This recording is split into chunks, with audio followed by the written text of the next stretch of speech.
We've got some exciting stuff. We've got a leak. Bit of a leak on Diablo 4. A little bit missed by all the drama going on with, like, say Twitch and gambling and, I don't know, a streamer named Slicker. If you guys have heard anything about that, let's watch this video. It's called Diablo 4 Huge Gameplay Leaks by Force Gaming. Let's check it out.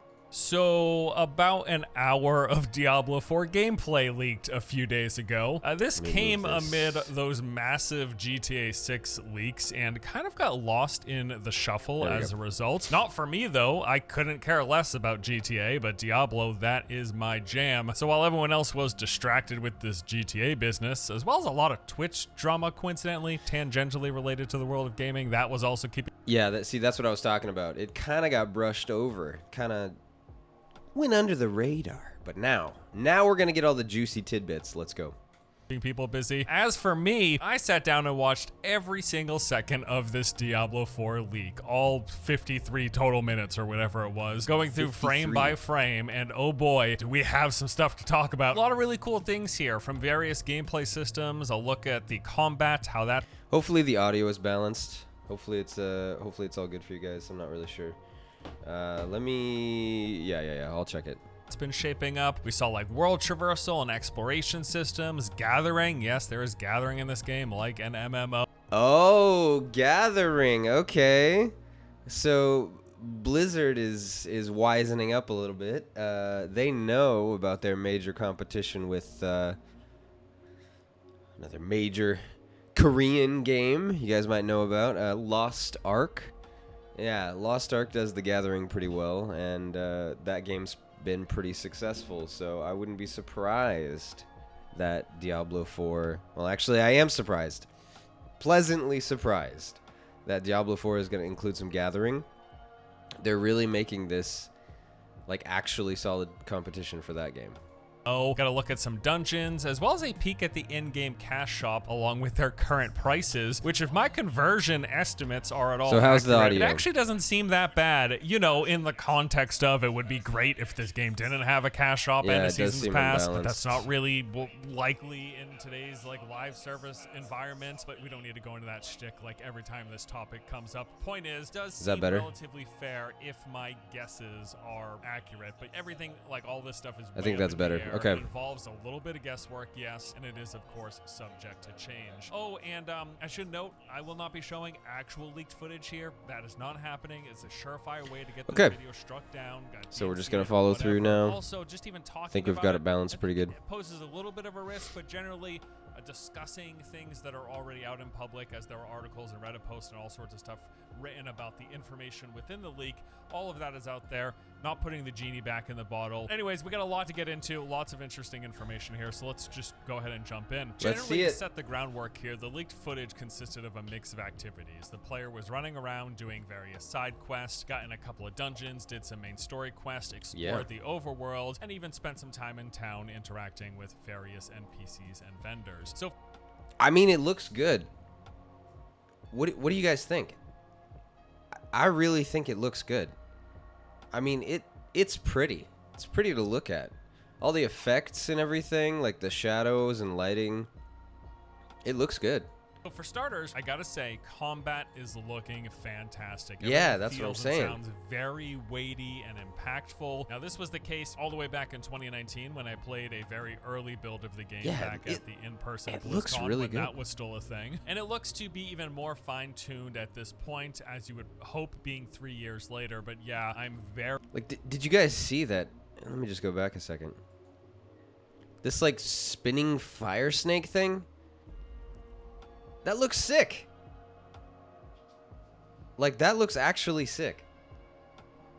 And this, like, ghost effect, I mean, that looks okay. It looks pretty cool, but dang, it's awesome. In Diablo 4, it looks pretty awesome. The particular tester who leaked this footage was playing as a barbarian. He had a few long cooldown abilities, two of which appeared to be...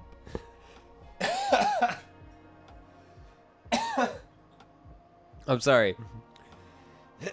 Right in the middle of my laugh, I cough. But that's just so ironic to me. The big, dumb barbarian and the player who plays the barbarian, if you know what I mean, leaks the footage. Oh my goodness. buffs with roughly 30-second cooldowns. You know that he has guy's a getting big fired. Offensive attack with a 60-second cooldown. This did like a Hammer of the Ancient style slam, which would stun enemies in a somewhat small radius, and That's then it cool. would be followed up immediately with this swing of these two massive chains that actually like filled up the entire screen, dealing massive damage to enemies within. As Oh, for I his like basic that. resource builder, it looked like Dude. Frenzy. As a League of Legends player, yes, I'm exposing myself. That looks like Olaf right now when he goes into like his ult, and that looks amazing. It looks really good. Oh man, I'm excited. This actually looks like it could be really, really fun. It provided a stacking buff that made attacks progressively faster, and his resource spender was Diablo 4's equivalent of Seismic Slam. Gotta fix the AC except real quick. Instead of a slam, it is an upheaval of rocks. In fact, the ability is called upheaval. We've known about it. It's been shown in a ton of footage for D4 in the past. All That's right, a there we really go. cool looking ability. In terms of the pacing of combat, getting a enemies little did cold seem in to here. require a few hits to actually take down, except for like the occasional tiny minion. Almost nothing that he fought would be one shots. Although it's important Okay. to note that the player was under-leveled the entire time. He progressed from So, with him talking about that, he wasn't able to one-shot anything, but the player was under-leveled. I'm just wondering if they've actually maybe found a way to balance the game a little better, to where even when you're getting more and more loot and upgrading your gear, even when you feel like super strong, things are still challenging. Because I think that's one of the big, well, I don't know. For me, that's one of the big issues. Like, at a certain point, like, I played Diablo 3. I played it a fair bit. But at a certain point, it feels like you just destroy regular mobs. Like, they don't even pose any sort of threat to you. Like, at all. That's how it felt for me, at least. And it seems like maybe they're balancing that out to where, you know, kind of everything provides at least like a low level of challenge. I don't know. That would be good to me, though. I think that would be a good thing. levels 31 to 33 while he was spending time in zones that were level 35 plus, because this is kind of MMO styled in that there are zones that have levels. The NPCs within those zones are going to be that level. So that certainly played a role in the time to kill being a little bit on the slower side. Also, I should note that leveling combat Can we just go back and look at that? Can we just look at this effect? being a little bit on the slower side. Also, The freaking blood tsunami? Are you kidding me? That looks so cool. Like, at the very least, we've got a very good looking game coming. It's exciting.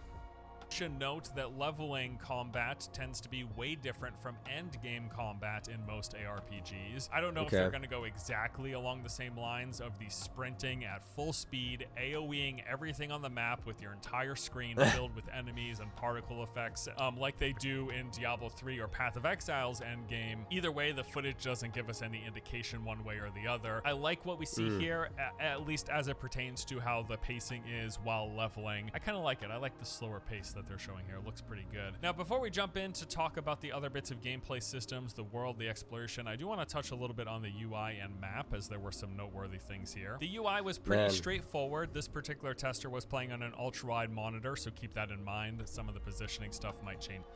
I like the UI. I'm sorry. Still getting over being sick. But really, I like the UI. It looks clean. I mean, it's still a good, like, homage to all the older Diablo games. Like, still the same kind of setup here, right? Health and mana. And your abilities in the middle. But, I don't know. It looks good. It looks clean. Like nice design, but still fairly minimal. I like that. slightly for 16:9 resolutions. Also, happy to see ultra-wide support. I got an ultra-wide monitor last year. I really enjoy it. I like games that support it. So the minimap and quest log were both in the upper right-hand corner. Pretty simplistic and clean looking outlines there. Yep. Chat was located in the bottom Yeah, it's right, nice and because simple. again, this is like a shared world game, so you will be chatting with other players as you're roaming through the open world and towns. And then bottom center was the skill, the health, and the XP bar. And yeah, I think everything looked really clean in this particular build, this current version of the UI. I like the way Tomb it looks. Lord. Not many complaints That's cool. here. As for the map, I got a pretty good look at this. He pulled it up a few times, but in particular when he was in town, I got to see everything. There were icons for every different type of NPC and vendor in town, the various shops, the blacksmith, the jewel crafter, Yeah, I mean, it repair, just looks really stable, good. etc., etc. There was also an option to pin a location. Now, I mean, hate me if you want for me being excited without seeing much of the game, you know, yet, but it's pretty exciting. Like, I'm interested, you know? presumably, this is going to let you mark spots for everyone in your party to see, or even if you just want to mark a spot yourself and then just track it on your mini map. The horses react nicely. It's cool. To do. Also, when pulling up the map at the top. Ooh. So I'm a person that appreciates the small details, right? If we just go back 1 second. When pulling up the When he map, jumps off at this the horse. top of the map screen was the horse doesn't just disappear into oblivion. Like, in real life, if you jumped off your horse while it was riding, it would continue running. Like, at least for a while. I mean, I'm not like a horse expert, but that definitely makes sense in my mind. Like, if you're riding along at a brisk pace and you jumped off your horse, it would keep running for a while. Like, even if it was, I don't know, used to you or whatever was going to come back to you. Like, I don't know what horses do. I'm not that familiar, but even if it was going to do that, it would still run for a while because it's like got to break its pace, right? It's so cool seeing them include that as a detail in the game. The horse just rides off the screen. Like, that makes sense. I don't know. It's nice. name of the zone that you're in, as well as its level, like the level of the zone, and your renown within that zone. Combined with this list of unlockables and collectibles plays into like this zone progression. Things My like cat's trying to invade quests, my space here. chests, and a few other icons that I couldn't quite make out what they were for. Here These she comes. would work towards leveling you up as you do these things, uncover say hi, these kitty? things, unlock these things, you gain more hi. renown, and then once you fill up your renown in a zone, you're going to get some She's peeking. reward. Oh, there's Reminds the me a bit, tail, yep. actually, of how map completion works in Okay, Guild and she Wars lays 2. down I on really the like it in desk. that game, and if it does indeed function the same way, I think that's a nice addition to Well, I T4, guess- which is really it feels more and more MMO. I guess we're just reacting, so it's not like we need the keyboard to play a game or something. And she is now licking the condensation off of my Gatorade. Wow. What an interesting animal. Oh, the more you dive into the game. The map page also had a journal with your You know, I actually like that. I actually like that they're making it more and more a little bit like more like an MMO. Like the gathering, the world chat type stuff, and I don't know, hopefully you'll be able to see other players. Hopefully. current quest, be it the campaign or side quest. Mousing over any town on your map would show all of its available Ooh. services with That was cool. Just the big serpent slithering along the whole landscape. That looks sick.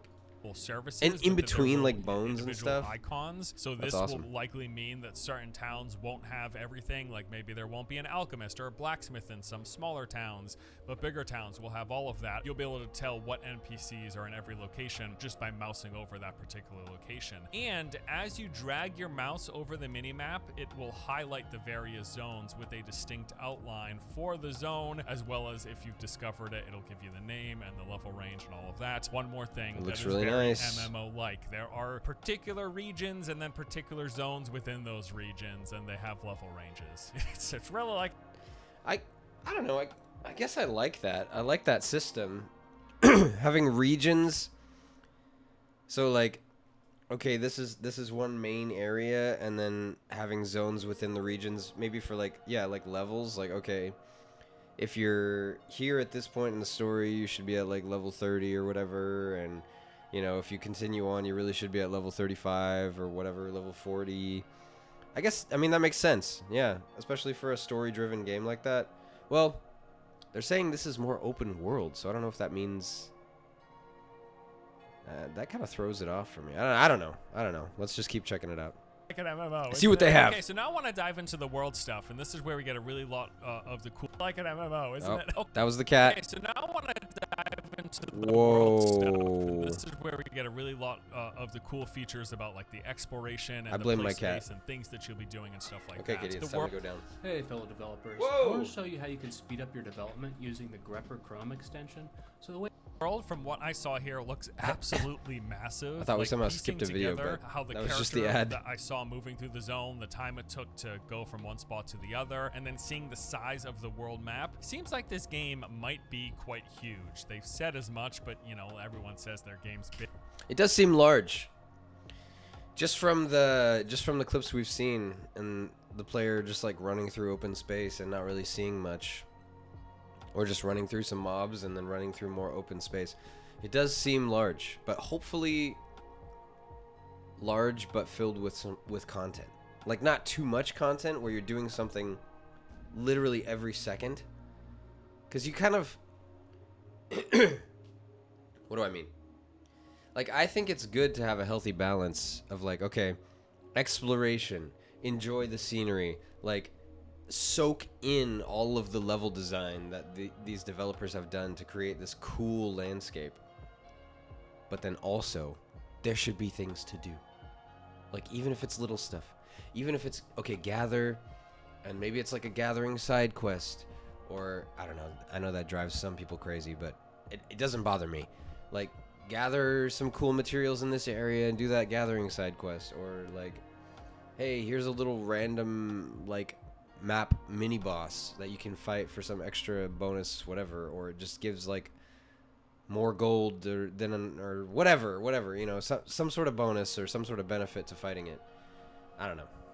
Big when they're trying to make a big game. They're like, it's the biggest one we've ever made. It's the biggest one ever existed. Looks like D4 might be pretty big. That's cool, right? Also, I love the setting. This isn't new information or news, but man, it's all very dark. They really have stuck true to that initial promise of going more in that more grim tone and setting. Yeah, it's seriously. not a bright, colorful game. They It's have definitely sharp dark. divergence from the complaints and criticisms around D3 when it comes to that aspect of the game. Every time you step into a new zone, as you move from one to the next, there'll be a little pop-up in the center of the screen that will show you the zone's name as well as its... Look at that.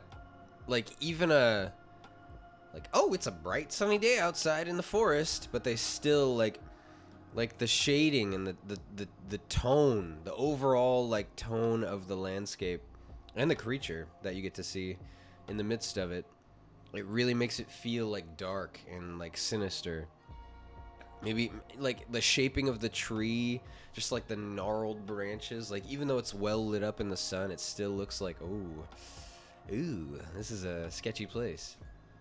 level. And then as you move around the map, whether you're just exploring, grinding, heading towards a quest or whatever, you will occasionally see these little markers for public events that are nearby. These That's will be cool. indicated by a little opaque red ring that will highlight an area where an event is. Like Fates in Final Fantasy XIV. Yeah, this, you know, just got to use my references, right? But they really are throwing in more like MMO type aspects into this game, and that's cool. I mean, what do people want these days? They want, in my opinion, it seems like people want really good game systems. Like, I want combat to feel really good. I want gathering to feel, or like, you know, what do you want to call it? Gathering, or like jobs, or whatever in other types of games, whatever naming they use. I want those kind of like side roles to feel really good, like really important, like it makes a difference if you actually do it. It actually helps you or whatever. I want all of that to feel really good and be really like impactful in my game experience. And then I want like social aspects, like how do I how do I interact with other players? You know, that seems to be a really in high demand kind of aspect of gaming, and it's cool that they're trying to interact more with players now. Like, okay, we'll throw in these world events where you're fighting a map boss in the world with like, you know, 3 or maybe even 7 other players or more. Taking place, and then if you walk into the ring, you will then join the event, and it'll have a name as well as a little bit of text telling you what your objective is, like if it's take out enemies. In fact, I did see the player interact with one of these world events. He did this. Okay. Filed. So I see 1, 2, 3, 4, 5, 6, 7 ground, where he had to possibly more to disrupt a ritual. Unfortunately, at least 7, so I'm guessing 8. Get to see what happened once you complete it. Presumably some loot drops. It's an Okay. RPG, right? Also, a lot of the quests that he did were very similar. Yeah, I saw at least 7 like player characters on that map boss. So my guess is 8 to make it like a nice, I don't know, even number. In nature, where they would paint like a big circle in an area and then ask you to do something. That blood wave is so cool. The entrance to a building or cave, find and eliminate an enemy, whatever. Man, Rarely this is awesome. in the quests that I saw were you being pointed to the exact location of the thing. You would be given a general area and then would have to search within that area. And one thing I really, really like that this game is doing is the interactable world traversal. So you can climb and scale walls and cliffs at various locations, as well as other things like jump over. Yeah, it just makes it feel that much more like real, I guess, or like visceral. Like the experience is visceral. Like, okay, if I need to get up there, I should climb that wall, or if I need to, like, there's a gap here, I should probably jump it instead of going all the way around or something. Like, it just feels like, okay, really getting around, like really like I would in this situation if I was a demon hunter or a barbarian in this world, you know? Over ravines or go through narrow passageways. Very, very, very similar to what was done and seen in Lost Ark. You go up to the spots that's clearly an interactable location. You then click a button. Ooh, I like how that dash looked. It looks like that is spacebar. And then your character does whatever it is. Going up or down a ladder or a cliff, jumping across something, scurrying through. Again, whatever it happens to be. I also liked this was denoted by these like little glowing footprints at the location. That is what your indication that there is some like interactable traversal thing. And I think this is really cool. One played out example was the player had to find his way into this keep to complete one of the main campaign quests. But as he walked up to the front door, it was locked shut. So he walked around the area until he eventually found this location where the wall could be scaled. So he climbed up the wall, got to a ledge, climbed up another wall, jumped over a couple of gaps, went down a ladder, making his way in and going through these areas, fighting some enemies in between. He was then able to interact with a pulley system to raise this portcullis and complete the quest. And this was all pretty cool. Feels like way more exploratory and immersive than... Yeah, I like that too. I like how it's not just... The path is very well lit and obvious. Like, there's a very distinct, like, huge gap of like grass around the dirt path. So it's very obvious, hey, I'm supposed to go this way. It leads me right there to the boss. I don't have to think or anything. There's nothing outside of the laid out game experience that the developer designed, and like, you are following the design developer experience. Like with something like this, with what he's describing, it's like, okay, you gotta kind of feel your way around. Like, okay, oh hey, it looks like there might be a side path here. Let me explore this. Oh, hey, this actually is going somewhere. Hey, there's the lever for the portcullis. Like, exactly, the exploration, it makes it feel more immersive. Like, I'm actually in here trying to figure it out. It's cool. They're doing good. And Diablo in that regard. 3's mostly flat environment. Like, yes, D3 has some terrain elevation and descending, but having this extra layer, I think, adds a lot more verticality and depth to the world. And I really like it. I think it looks pretty good. It looks, again, more I agree. immersive. I also saw him go through a couple of dungeons. These looked really cool. Pretty simple stuff. You will move through multiple scenarios with objectives or targets to eliminate along the path. So you go in the dungeon and then there's a locked door and oh no, some enemies spawn in. So you kill the enemies and then you can go through the door, or you walk up to this tomb, opening it, hoping to find a crown or something, but oh no, a boss spawns. Stuff like that, you know, basic ARPG like dungeon progression. Dungeons also seem leveled. There will be multiple levels, but instead of going through This like in is Diablo so 3, these ones cool. just Look at that. happen in and of themselves. You will load into a dungeon, but then within the dungeon, you are fluidly moving through the levels. And a lot of it also involves that interactable terrain where you're jumping a gap or going down a ladder as you navigate through this environment. All really cool stuff. Really good. I really liked it. Oh, Yeah, and it from sounds what we great. saw, there are a lot of dungeons. Now, we actually already knew this. I remember they said somewhere like 150 dungeons were in the game. Every single zone that he 150? was walking through would have Wow. several dungeon markers on the map. It seems Hopefully it's not just copy pasted, like, or like, what do you want to say, like, I guess procedurally generated would be cool. I mean, because then at least it can be random, but it's all the same, like, cookie cutter pieces, right? What I'm saying is I hope these dungeons are actually different. I mean, for me, it would be better if they're different in every way, like the actual look and feel of them, the mechanics, you know. Do you have to do more exploration to find your way? Is there maybe a little puzzle or something you have to do? Then you fight a boss, or you know, sometimes straight up just like, okay, we have to, you know, based on the story or whatever, like we have to defeat this guy, and then this guy actually just calls the bigger guy, and the bigger guy has like 2 modes to him or something, you know, whatever. But they should be different. It's hard for me to think that 150 dungeons are going to make them all different. So I worry that, you know, there will be more of that cookie cutter thing, but I don't know. Maybe they'll surprise us. like they are just about around every corner. So if you like dungeons and how they're presented and the sort of gameplay elements that roll in with them, which I do really like that, there's a lot of them in this game. That's pretty cool. Some other notable stuff about just the world and stuff. There were interactable objects that played into the story. So you'd find like this tablet, you could click on it, and there'd be a couple paragraphs to read about the lore if you care about that stuff. That's Resources are in the game. For some reason, that completely flew over. I think adding more to the lore is good.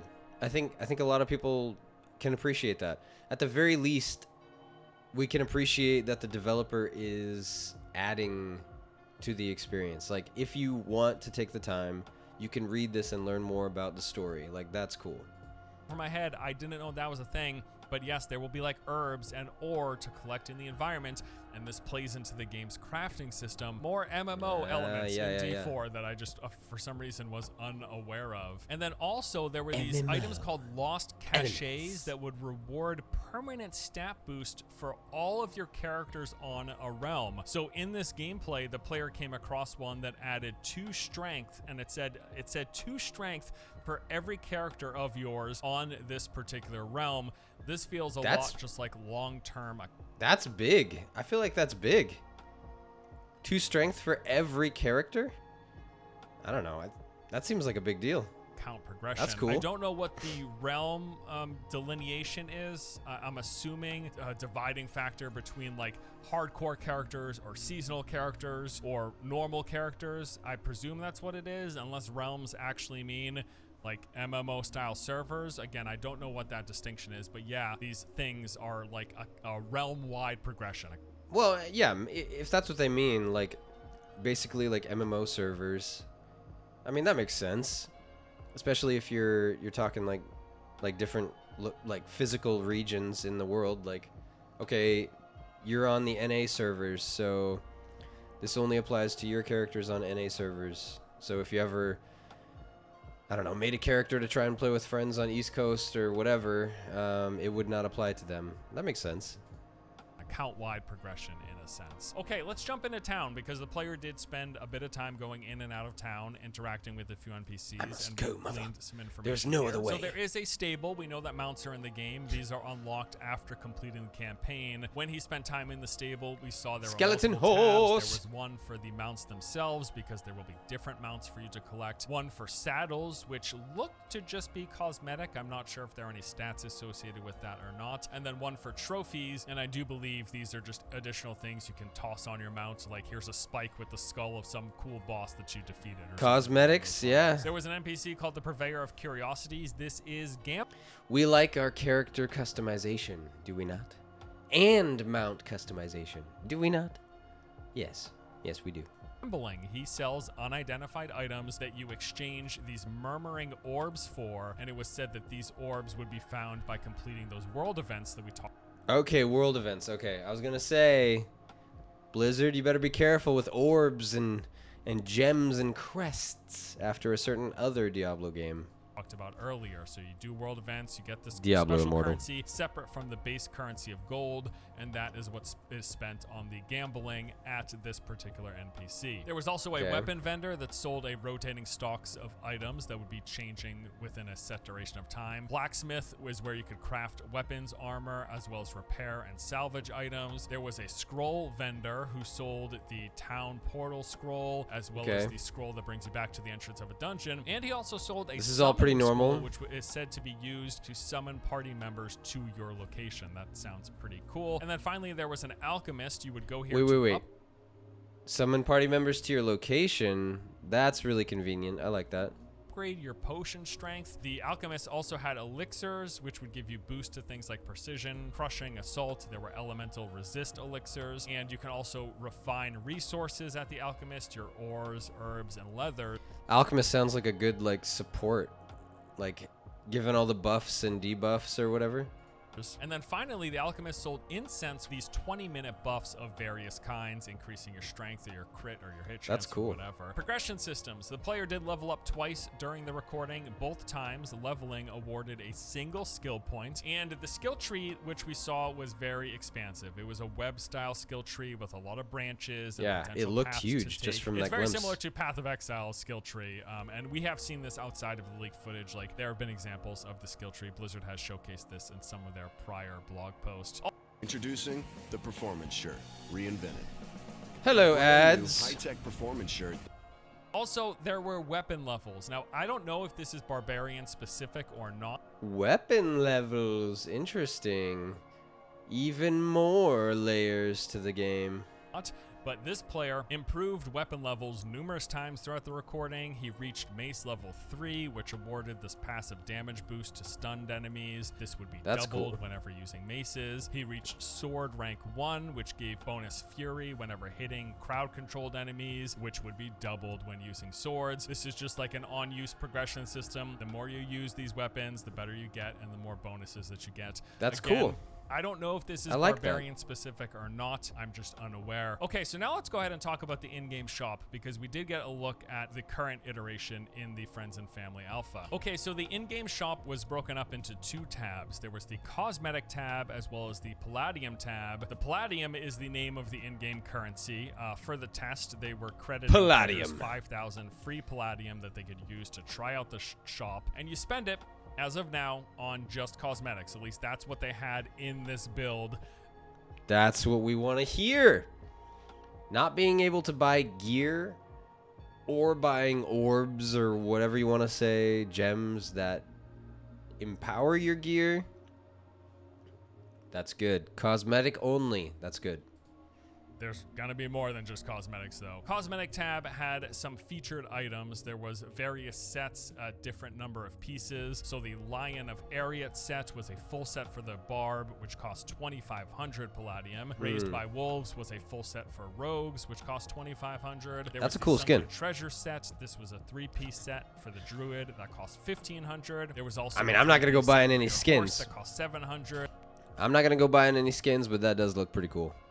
A full set for Druids that cost 2,500, and a 3-piece set for Rogues that cost 2,000. Total shot in the dark, but It's not unheard of for like 100 in-game currency to be equivalent to $1 at a base, and then as you buy bundles, you get like percentage discounts, right? The higher the bundle, the more value you get. Yes. As a baseline, if we say 800% value. That's what we're looking for.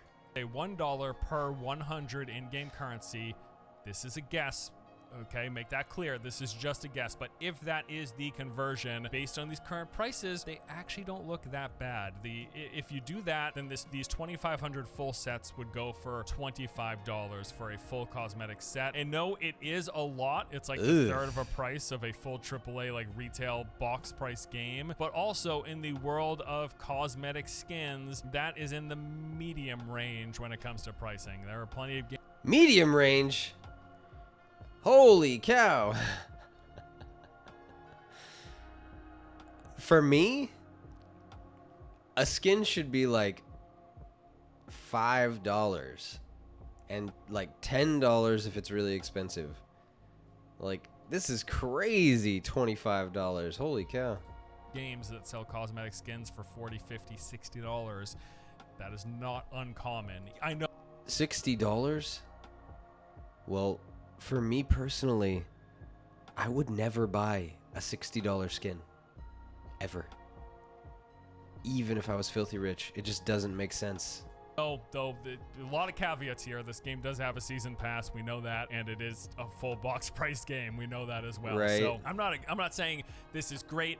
I would love for cosmetics to just be unlocks in game, but that's not the world we live in. And again, we don't need to go down this rabbit hole every time this conversation comes up. Within the context of, boy, people sure do charge a lot for cosmetic skins and outfits in games, whether they're free to play or full price. If the conversion that I'm again guessing, if that is accurate as well, these actually seem reasonable. All of this is subject to change. It involves some guesswork. We don't. I forget what it's called. Like Witch Doctor or something like that. That was cool. No, for sure, but it's who knows. We'll see what happens. But that is the in-game shop. Some other noteworthy details from this leak that I want to bring up. The game had a lot of unfinished bits, and I'm talking things that were just completely missing textures, a lot of walls, a lot of pathways, a lot of bridges, and like just that animation just then, this little wall popped up around the enemy, and it was just immediate. It was almost jarring how immediate it was, because it came from nowhere. Like, there was no animation leading up to it. There was just a wall there instantly. So yeah, I mean, I guess there's probably still some unfinished bits. Hopefully they iron all that out before release, so that maybe for once we can have a finished game experience when a game releases. Maybe. And then buildings that were basically just massive gray boxes. Also missing was voice acting. There was none. And every NPC that the player talked with had a text-to-speech dialogue, like the baseline Microsoft text-to-speech thing. It sounded hilarious. It was really ridiculous sounding. It was it was entertaining because it was so ridiculous sounding. But yes, texture's missing. The voice acting isn't even in the game yet, as of this build. All of that. And obviously the stuff is coming. I just wanted to mention it was funny. Something actually gameplay related that is worth mentioning, loot drops. Very, very limited. A far cry from like the showering of loot that we saw in Diablo 3. In the hour of gameplay Maybe that that's I a watched, good thing. I only saw. Maybe it's a good thing that there's not just like showers and showers of loot, because then when you get loot, it's gonna feel more like, oh yes, I got something. What is it?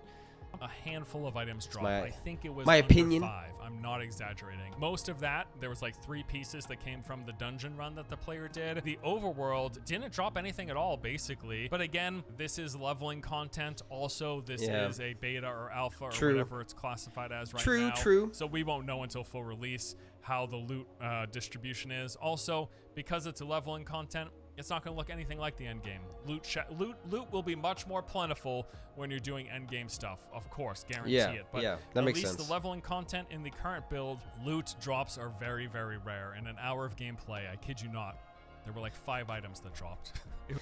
We're going to be like crack addicts. We're not going to get enough loot now. We're going to be like, I need more loot. When am I going to get something new? It was that rare, so pretty interesting. I gotta say, my ultimate takeaway after watching this leaked footage is that this game is looking pretty good. Like, as I mentioned, the gameplay looks spot on. I also absolutely love the look and atmosphere of the game's world, even with the missing textures and the lack of voice acting in this recording. And it seems pretty clear that they're going to be delivering a solid gameplay experience. However, it will remain the case that up until after launch, there's still some things that we're not sure of, like how is the end game and longevity of the title going to hold up? Where will they settle on monetization? We know the basics. We know that there's a cosmetic shop and a season pass. How far do they push those prices? And are they gonna? That was a cool animation. Look at this. Look at this. Look at this. Look at this. Look at this big fatty guy. Cosmetic shop and a season right here. pass. Right here. How far do they stabs push him, those pulls prices, him into his and are they stomach gonna end mouth. up, going in that selling convenience route. If Woo! so, how bad is that? Either way, any doubt in my mind, at the very least, when it came to Definitely some cool enemies. That is exciting. Like to me, I don't know. Maybe I've seen something like that before. I don't think so. Especially not that particular animation. He had like claw arms, stabs the guy, drags him in, opens his mouth stomach, and nice. To the question of, can today's Blizzard still make something that looks and feels good to play? These have been seemingly mostly answered. It does appear like Diablo 4 is shaping up nicely. I played the game again 3 years ago at BlizzCon, and I liked what it was then, and it's just looking way better even now. So I'm pretty impressed, although there are still some pretty big questions and concerns that need to be cleared up that we won't know until the game is actually out. In the meantime, they're gonna iron it out. They're gonna make it like.